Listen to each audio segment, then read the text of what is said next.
오늘은 보복으로 은혜로 라는 말씀으로 말씀 전하겠습니다. 제가 30대 후반 어느 날 운전을 하는데 제 차는 가스로 움직이는 중고차였습니다. 제가 무슨 차를 살 수 있겠어요? 또 장인 어르신께서 또 이게 지원해 주신 돈으로 중고차를 사서 이제 가족들도 저희가 5명이나 되니 딸 끌고 다녔습니다. 근데 제 차는 아무리 엑셀레이터를 밟아도 100km만 넘으면 덜덜덜덜 떨리는 아주 안전한 차였습니다. 너무 안전해요. 제가 초보 운전 딱지를 막 떼고 뒤에 이제 가족들을 싣고 소풍을 이제 막 가는데 제 차로 뭐 속력을 낼 수가 있나요? 최대한 속력을 낸다고 하는데도 안 나가니 뒤에서 이제 빵빵빵 하고 이제 답답했나 보죠. 보니까 이제 이렇게 벤츠였어요. 수입차 벤츠가 빵빵빵 큰 차가 빵빵빵. 근데 벤츠에 탄 20대 젊은 애였던 것 같아요. 갑자기 창문을 딱 열더니 저한테 3번째 손가락을 탁 내밀고, 이게 하진 않겠습니다. 탁 내밀고 왱 앞으로 가버리는 거예요. 아니, 손가락 욕이 얼마나 이게 외국에서는 심각한 욕입니까? 그 순간 얼마나 화가 나든지. 아이들도 타고 있는데 제가 그 속에서 막 갑자기 이게 확 올라오는 거 있죠. 그래서 제가 제 차로 따라가서 뭐라도 해줘야 되겠다 해서 차가 덜덜덜 떨리는데 120을 놓고 가려고 하는데 수입차를 따라갈 수가 없는 거예요. 그 차는 한 160, 70으로 왱 가는 것 같더라고요. 얼마나 얄밉던지. 제가 아직도 기억나는 것을 보면 정말 억울했던 모양입니다. 좀 당한 만큼 뭔가 갚아줘야 되는데 내가 뭐 일부러 제가 늦게 간 것도 아니고. 근데 우리도 살다 보면 왠지 억울한 일을 당하면 갚아주고 싶은 마음이 있죠. 직장에서 억울하게 당한 일, 가까운 사람에게 받았던 상처, 도저히 잊혀지지 않는 그 사건 앞에서 우리는 본능적으로 생각하죠. 당한 만큼 돌려주고 싶다. 이것은 인간이 가지고 있는 가장 오래된 본능이죠. 본능. 이로 인해서 한 민족이 부족이 몰살당하기도 하고 안 갚음하느라고 한 국가가 몰락하기도 합니다. 요즘 이란에서 일어난 전쟁 보면 그렇죠. 끝까지 항전하겠다. 미국과 이스라엘이 일으킨 전쟁 그리고 폭격에 대해서 이거 어떻게 했든지 보복하겠다. 해협을 가로막고 어뢰를 쏘고 있죠. 그래서 구약에서는 감정에 치우치는 과도한 보복을 방지하기 위해서 상해를 입힌 만큼만 벌을 주는 보복법이 있습니다. 그것은 다음과 같습니다. 출애굽기 21장 24절에서 25절까지 눈은 눈으로, 이는 이로, 손은 손으로, 발은 발로, 데운 것은 데움으로, 상하게 한 것은 상함으로, 때린 것은 때림으로 갚을지니라. 이것은 그렇게 나쁜 게 아닙니다. 더 이상 많은 보복을 방지하게 하는 딱 거기까지에 대한 선을 지키게 하는 거예요. 보복법이 나쁜 건 아닙니다. 또 누군가에게 상해를 입히면 상해법, 레위기에서는 거기까지만 하라고 규정을 줍니다. 레위기 24장 19절에 20절에 이렇게 말하죠. 사람이 만일 그의 이웃에게 상해를 입혔으면 그가 행한 대로 그에게 행할 것이니 상처에는 상처로, 눈에는 눈으로, 이에는 이로 갚을지라. 남에게 상해를 입힌 그대로 그에게 그렇게 할 것이며. 그런데 오늘 예수님께서 무엇이라고 말씀하십니까? 눈은 눈으로, 이는 이로 갚으라 하였다는 것을 너희가 들었으나 그 다음이 중요합니다. 39절 말씀 함께 봉독하겠습니다. 시작. 나는 너희에게 이르노니 악한 자를 대적하지 말라. 누구든지 내 오른편 뺨을 치거든 왼편도 돌려대며. 아멘. 당시 유대는 로마 제국의 지배하에 있었습니다. 그래서 로마 군인은 점령군으로서 유대인들에게 행할 수 있는, 일상적으로 모욕을 가할 수 있는 권력을 가지고 있었습니다. 그래서 오른뺨을 친다라는 것은 단순한 폭력이 아니었어요.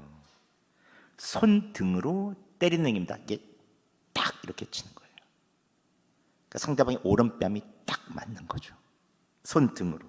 이것은 주인이 노예에게 하는 아주 모욕적인 행위였습니다. 주먹으로 치는 것과는 달리 그에게 수치를 주기 위한 행위였어요. 이게 딱 치는. 얼굴에 상처가 나지 않지만 마음의 수치와 상처가 남는 그러한 뺨을 치는 것이었죠. 근데 예수님께서 뭐라고 말씀하십니까? 오른편 뺨을 치면 왼편도 돌려대라. 또 40절에 고발하여서 속옷을 가지고 하는 한 자가 있다는 것이죠. 당시 경제적으로 어려운 사람들에게는 속옷 한 벌과 겉옷, 그냥 이렇게 외투처럼 입는 이 겉옷은 이불로도 사용하고 밤에는 또 밖에는 겉에 있어서 있는 사용도 했죠. 빚을 지더라도 겉옷은 빼앗을 정도로 속옷을 가지지 말라라고 얘기합니다. 왜냐하면 옷을 다 벗기고 알몸으로 수치를 주겠다고 작정하지 않는 이상 속옷을 뺏지는 않았습니다. 근데 고발해서 속옷을 뺏겠다는 거예요. 내가 수치를 주겠다도, 벼르고 별나서 내가 보복하겠다는 거죠. 그런데 예수님께서 뭐라고 말씀하십니까? 겉옷까지 다 내어줘라. 또 41절에는 무엇이라고 말합니까? 함께 41절 말씀 봉독하겠습니다. 시작. 또 누구든지 너를 억지로 오리를 가게 하거든 그 사람과 심리를 동행하고. 아멘. 이것은 누군가 심부름을 시켜서 억지로 오리를 가게 하는 정도가 아니에요. 당시 로마법에는 앙가리아라는 제도가 있었습니다. 점령군인 로마 군인은 피정복자인 군인에게, 민간인에게 군장비나 짐을 최대 1밀리아리움, 즉 1500m, 1마일, 즉 오리까지 강제로 운반하게 할 법적 권리가 있었어요. 그래서 마음에 안 들거나 길거리 간 사람, 야, 널로 와, 짐 들어. 점령군인 로마 군인이 유다인을 잡아다가 강제로 오리를 가게 하는 것은 굴욕의 상징과 같았죠. 일본군이 갑자기 지나간 우리한테, 야, 널로 와, 이거 들어. 무거운 짐을 그에게 맡기는 거죠. 얼마나 기분이 나쁘겠습니까? 그런데 예수님께서는 이 사람들에게 어떻게 하라고요? 심리를 가게 하라. 손등으로 오른뺨을 맞는 것, 소송당하여 속옷까지 뺏겨서 수치스럽게 알몸이 되는 것, 점령군인 로마 군인에게 징집당해서 오리를 강제로 군장비를 운반하는 것, 이 모든 것이 수치와 굴욕입니다. 당시 최고의 수치와 굴욕입니다. 여러분, 보복하고 갚아주고 싶지 않겠습니까? 그런데 예수님께서는 말씀하십니다. 대적하지 말라. 악한 자를 대적하지 말라. 왼뺨도 돌려대라. 겉옷까지 내어주라. 심리를 동행하라. 여러분, 이것이 정말 가능합니까? 제가 5장 1절에도 말씀드렸죠. 이 말씀은 군중들이 있어 제자들이 나와서 예수님을 따르고자 하는 제자들에게 하신 말씀이라고 말씀드렸죠. 제자가 되었다고 해서 예수 그리스도를 정말로 따르겠다고 해서 이것이 되겠습니까? 아마 이 말씀을 듣는 제자들은 충격을 받았을 것입니다. 특별히 여기에는 너무 마음 아파하는 사람이 있었을 것입니다. 한 사람은 열심당원 시몬입니다. 열심당은 로마 제국에 무력으로 저항하던 독립운동 세력이었죠. 시몬에게 로마 군인은 단순한 원수가 아니었습니다. 민족의 적이었고 반드시 몰아내야 될 대상이었습니다. 그는 예수님을 따르면 이것이 이루어질 줄 알았죠. 그런데 시몬에게 지금 왼뺨도 돌려대라. 점령군의 짐을 더 들어주라. 이 말씀을 듣고 있었습니다. 얼마나 부글부글 하겠습니까? 또 한 사람은 세리 마태죠. 마태는 이 성경을 쓴 저자기도 하죠. 로마를 위해 동족에게 세금을 걷던 사람이었습니다. 동료 유대인들에게 배신자 취급을 당하고 있었죠. 로마의 앞잡이. 그런 마태도 모욕을 다 참고 보복하지 마라 라는 소리를 듣고 있습니다. 이제 내가 예수님 제자 되어서 로마에 점령을 하게 되면 내가 나를 괴롭히는 유대인들 내가 가만히 안 둘 거야. 한 사람은 로마를 향한 분노로 가득하고 한 사람은 동족에게 받는 상처가 가득한 사람이죠. 아마 시몬은 이렇게 속으로 대답했을 수 있습니다. 예수님, 세상 사람들은 뺨을 때리면 더 뺨을 더 때립니다. 뺨을 내주면. 로마 하는 거 안 보이셨어요? 오리를 억지로 가는 것도 감지덕인데 심리를 가면 우리 같은 민족들이 다 매국노인 줄 압니다. 항거하지 않으면 겁쟁이, 굴쪽이라고 놀리기 딱 좋습니다. 저희가 예수님 따라다니는 이유는 힘을 얻기만 하면 저 로마인들, 괴롭혔던 유대인들 더 혼내주고 본때 보여주기 위해서 그런 거 아니겠습니까? 아마 이렇게 항변하지 않았겠습니까? 속으로. 그러면 사랑이 없으면 은혜를 베풀 수가 없죠. 그럼에도 불구하고 오늘 예수님께서는 제자들에게 은혜를 베풀 수 있도록 하여 주십니다. 율법처럼 똑같이 보복하는 것이 아니라 은혜의 길을 가르쳐 주시죠. 그럼 예수님께서 어떻게 은혜를 베풀 수 있도록 그 문을 활짝 열어주시는 것입니까? 첫 번째는 이 제자들에게 새로운 언어를 가르치십니다. 39절 상반절 말씀 다시 한번 봉독하겠습니다. 시작. 나는 너희에게 이르노니 악한 자를 대적하지 말라. 아멘. 여기서 대적하지 말라는 헬라어로 안티스테나이라고 얘기합니다. 그것은 원래 전쟁터에서 쓰는 군사 용어였어요. 적에 맞서 진을 치고 대항하되 당당하게 싸우지 않고 버티는 것입니다. 버티는 거예요. 적에 맞서서 대항하되 똑같이 보복하거나 폭력으로 맞서는 것도 아니고 단단히 버티는 것이죠. 오른뺨을 치거든 왼편도 돌려대라. 오른뺨을 손등으로 친다는 수치를 주는 행위라고 말씀드렸잖아요. 왼뺨을 돌려댄다는 것은 무엇입니까? 나는 보복하지 않겠습니다. 그렇다고 해서 도망가지도 않겠습니다. 굴종하지 않겠습니다. 당당하게 서서 이렇게 말하는 것입니다. 나는 예수님께서 가르쳐주신 은혜의 방식으로 이 자리에 서서 당신과 대항하겠습니다 라는 뜻입니다. 이것은 보복도 굴종도 아닌 제3의 길, 은혜의 길이죠. 이것은 어디서 나타납니까? 십자가에서 나타나죠. 예수님께서 십자가형을 언도받고 십자가에 못 박으려 하는 군중들에게 보복하실 수 있었습니다. 그러나 침묵으로 어린 양처럼 그냥 도살장에 끌려간 어린 양처럼 조용히 그 자리를 가시죠. 버티고 계십니다. 빌라도가 사형한 돌을 댈 때도 가만히 침묵하며 버티고 계시죠. 베드로가 말고의 귀를 칠 때 내가 천사 두 군단이라도 지금 보내서 이들을 멸할 수 없을 줄 아느냐. 칼로 일어서는 자는 칼로 말한다고 하시며 보복을 거두십니다. 그렇다고 해서 죄와 사망, 십자가의 고통 앞에서 굴종하지 않으십니다.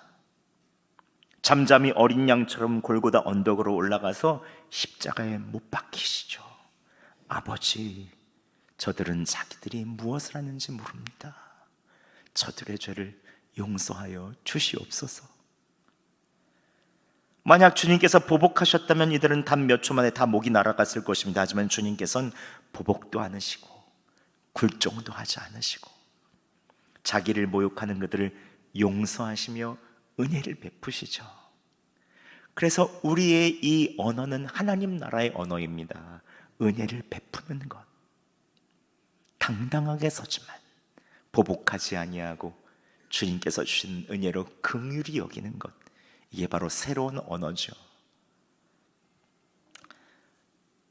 두 번째, 주님께서는 주도권을 우리에게 다시 돌려주시겠다고 말씀하십니다. 41절 말씀 봉독하겠습니다. 시작.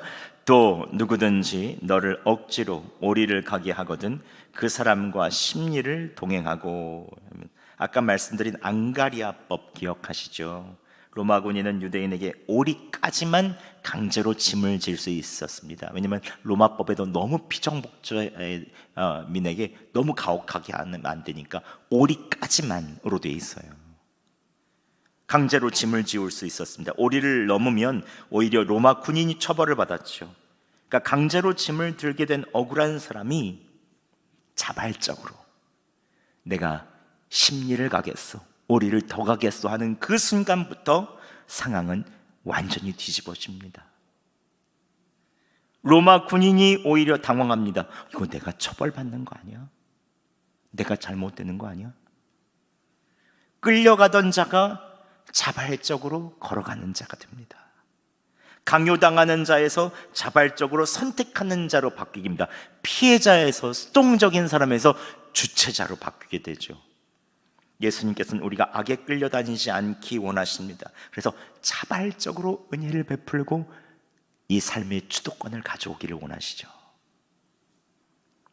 직장에서 우리는 억지로 오리를 가야 할 때가 있습니다. 상사가 말도 안 되는 업무를 지시하며 자존심을 긁을 때가 있죠.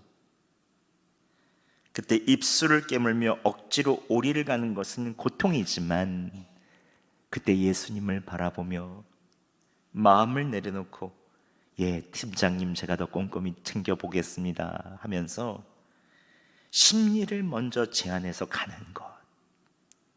하나님께서는 주님을 바라보는 사람에게 더 주도권을 내어주시죠. 이웃관계에서도 마찬가지입니다. 아파트 층간소음이나 주차 문제로 무례하게 구는 이웃을 만날 때가 있죠. 보고복하고 싶은 마음이 차오를 때가 있습니다. 그럴 때는 간식을 먼저 좀 잠깐 준비해서 먼저 문을 두드리며 자발적으로 찾아가는 거죠. 저희가 더 조심하겠습니다. 많이 불편드려서 죄송합니다. 심리의 평화를 먼저 선포할 때 하나님께서 우리가 삶에 있어서에는 능동적인 하나님의 자녀로서의 빛과 소금으로서의 주도권을 가져오게 합니다. 여러분 자발적으로 여러분 은혜를 베푸시기 바랍니다. 하나님께서 여러분을 사용하여 주실 것입니다. 마지막으로 하나님께서는 하나님 나라의 새로운 경제를 보여주십니다. 함께 42절 말씀 봉독하겠습니다. 시작. 내게 구하는 자에게 주며 내게 꾸고자 하는 자에게 거절하지 말라. 아멘. 예수님은 지금 하나님 나라의 새로운 경제 원리를 선언하고 계시죠. 세상의 경제는 이것입니다. 받은 만큼 줍니다. 일한 만큼 내주죠. 근데 일한 만큼도 안 주려고 하죠. 또 당한 만큼 갚아줍니다. 하지만 하나님 나라의 경제는 다릅니다. 조건 없이 줍니다.